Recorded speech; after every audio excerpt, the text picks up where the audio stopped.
So what do you think for the listener who's a new podcaster? Let's say they've been doing it for a year or two, or they're the other listener who's about to launch a podcast. They don't want to make any mistakes. Obviously, maybe it's not obvious, so I'll just say it. My listener is generally a business owner. They do something like you and something like me. Mm-hmm. They serve people, they help people, they grow people, and they want to monetize. So here's the question. Should we have a book? Should we have a podcast? Should we have both? Why or why not? Yes. Yeah, I definitely think they're complementary. And I've seen some really creative new things that people are doing too, to actually blend those mediums.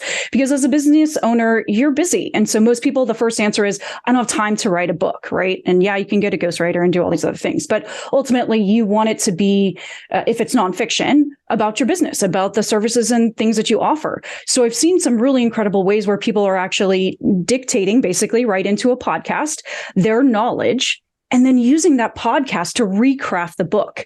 So it doesn't have to be one or the other. You can easily do both. And I've done the other way. I wrote my book and then I used it on the podcast. We talked about the topics with other subject matter experts.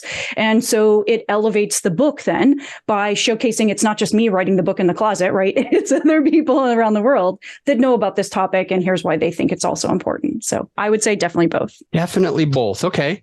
Well, how about if I ask you this question instead then? Which is more valuable to you in your business, Nikki? Which one, if you could only pick one? And you don't have to say podcast because we're on a show about podcasting. That's not what I'm looking for. I'm asking you genuinely, if you could only pick a book or a podcast, which one is more valuable to your business? From a branding and reach perspective, the podcast is so much easier. The podcast reaches so many people.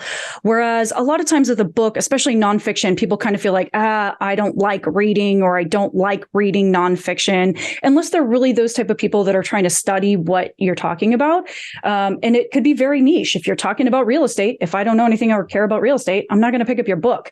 But I could still be interested in your podcast because your podcast could bring on interesting people. It could talk about other things, not real estate related, general business.